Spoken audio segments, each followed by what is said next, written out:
La République d'Angola a salué le leadership du roi Mohamed VI sur la question de la migration au niveau africain et international. Tete Antonio, le chef de la diplomatie angolaise, a aussi loué la vision du Maroc d'une Afrique émergente, stable et prospère. Au sujet du dossier du Sahara marocain, l'Angola s'est dite pour une solution politique fondée sur le compromis. C'est ce qui ressort d'un communiqué conjoint publié ce mardi à Rabat à l'issue des travaux de la 3e session de la commission mixte de coopération maroco-angolaise. Lors de cette session, le chef de la diplomatie angolaise a affirmé que son pays encourage les efforts du secrétaire général de l'ONU et de son envoyé personnel, Staffan de Mistura, pour trouver une solution politique juste, durable, mutuellement acceptable par les parties et fondée sur le compromis. Pour sa part, le chef de la diplomatie marocaine a exprimé sa satisfaction quant au progrès accompli dans les différents domaines de coopération entre les deux pays et s'est félicité de l'excellence des liens d'amitié et de solidarité existants entre les deux pays.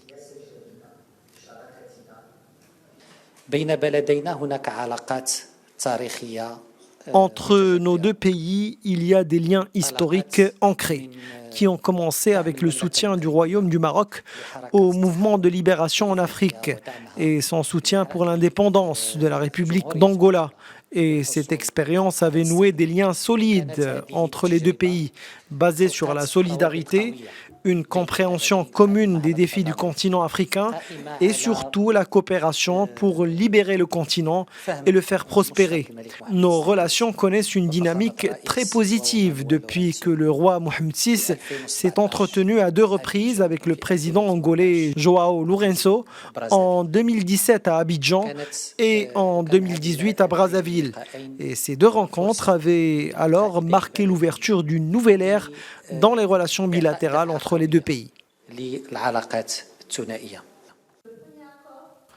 Lors de cette 3e session de la commission mixte de coopération maroco-angolaise, les deux parties ont signé un accord de coopération en matière d'enseignement supérieur, de recherche scientifique et d'innovation.